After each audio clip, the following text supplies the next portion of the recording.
देश में अगर कोरोना की बात की जाए तो 3 राज्यों में कोरोना के केस काफी बढ़ रहे हैं।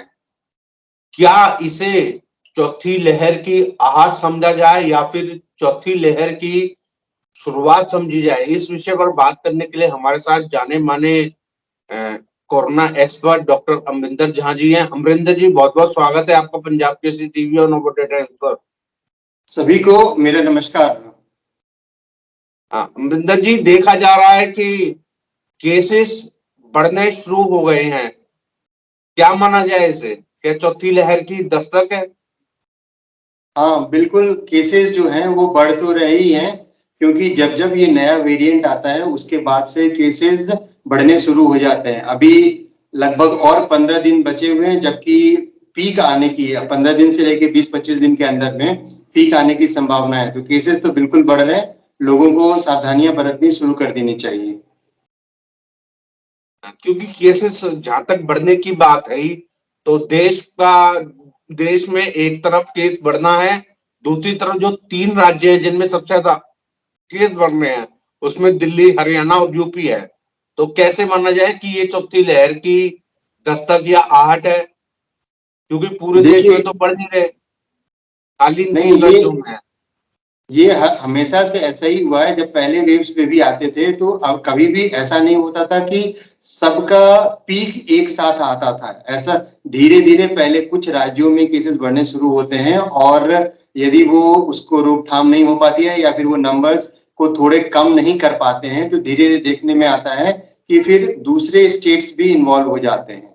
तो अभी तो कुछ ही 3 राज्य लगे हुए हैं, लेकिन यदि इस लोगों में जो जागरूकता और जो मास्क पहनना और जो कोविड अप्रोप्रिएट बिहेवियर वापस अपनाना शुरू नहीं किया, तो हो सकता है कि कुछ और राज्य भी इसमें इन्वॉल्व हो जाए।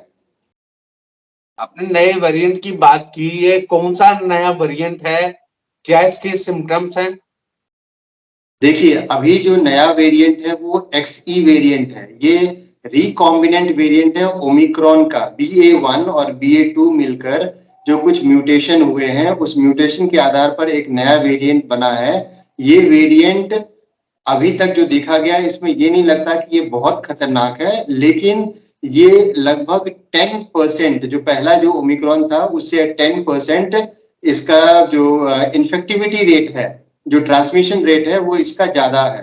तो लगभग 10% ज्यादा होने की वजह से ये फिर से उम्मीद है कि नंबर्स पेशेंट्स बहुत बढ़ेंगे, लेकिन कॉम्प्लिकेशंस कम रहेंगे। जैसे पहले बार हो रहा था उसी तरीके से इस बार भी है। जो सिम्टम्स है वो लगभग शुरू के ऐसे ही हैं कि बुखार आता है और अपर रेस्पिरेटरी ट्रैक्ट इन्फेक्शन जैसे सर्दी खांसी की तरह निकल रहा है, और कुछ लोगों में पेट के सिम्टम्स भी हैं जैसे लूज मोशन होना।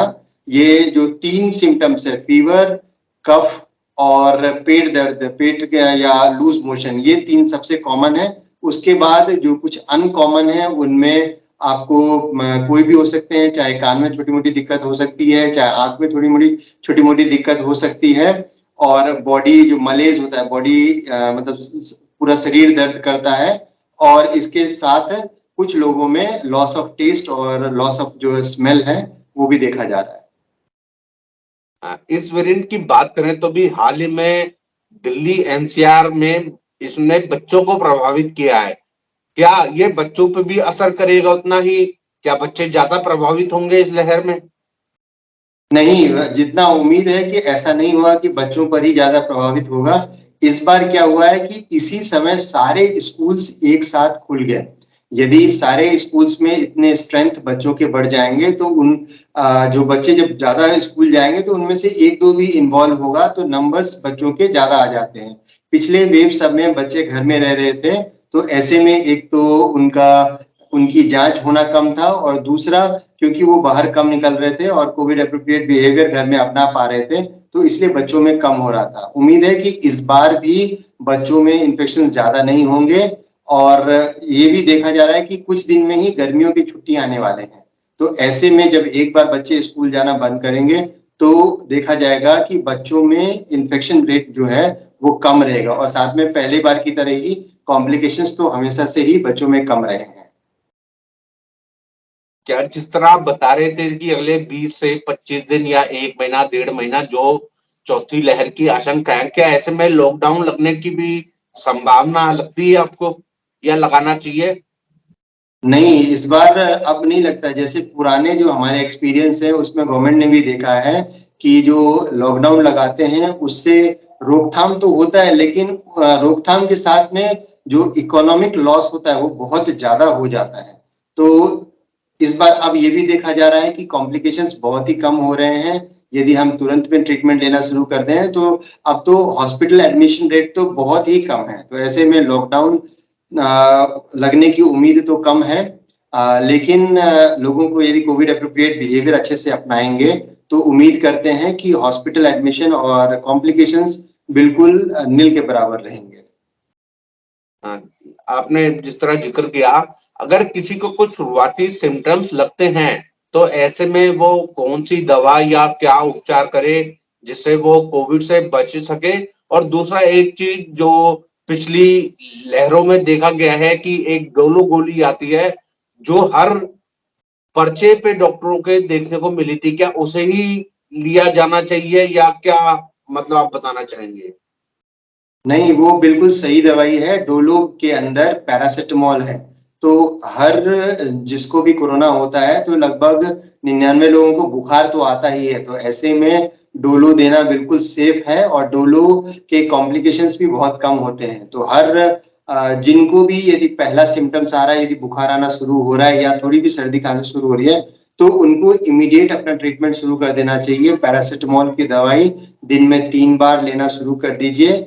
जैसा बॉडी वेट है उसके हिसाब से, यदि आप एडल्ट हैं तो आप 650 मिलीग्राम का टैबलेट दिन में 3 बार ले सकते हैं। और यदि आप छोटे हैं तो उसको आप डिवाइड कर दीजिए। यदि 650 को डिवाइड बाय 50 कर देंगे तो आपको वो आ जाएगा कि पर केजी आपको कितना लेना है। तो ये बॉडी वेट के नापने के हिसाब से यदि बच्चा 10 किलो का है तो 650 को डिवाइड बाय 50 इंटू 10 कर देंगे तो वो एक रफ आइडिया लग जाता है कि कितना हमें पैरासिटामोल का डोज लेना है।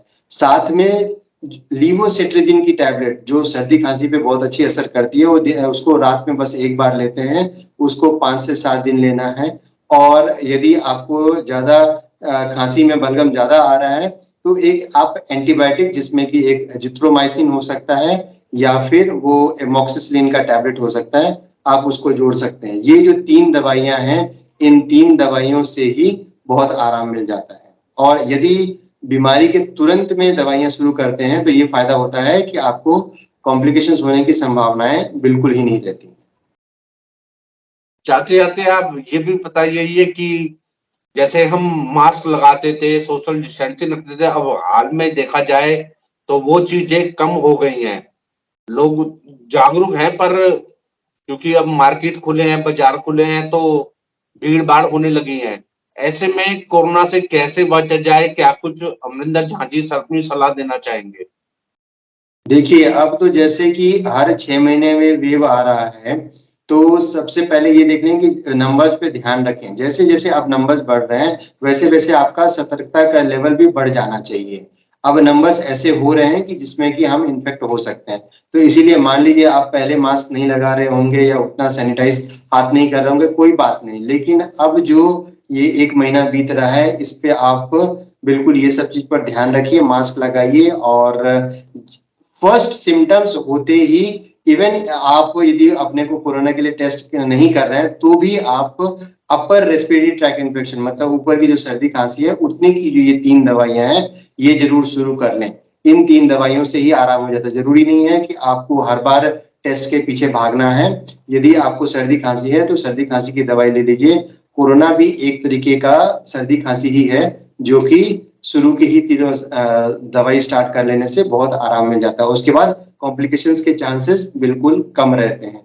तो वेव का जो आने की संभावना बिल्कुल है, इसीलिए नंबर्स पे ध्यान रखें। उस हिसाब से अब जो आप नहीं फॉलो कर रहे थे कोविड प्रोटोकॉल, उसको भी फॉलो करना शुरू कर दीजिए। और जस्ट सिम्टम्स 1-2 ही आए तभी से आप अपनी सर्दी खांसी की दवाई ले लीजिए। इतने में आप कोरोना से ठीक रहेंगे और साथ में आप अपने घर वालों को भी इन्फेक्ट नहीं कर पाएंगे।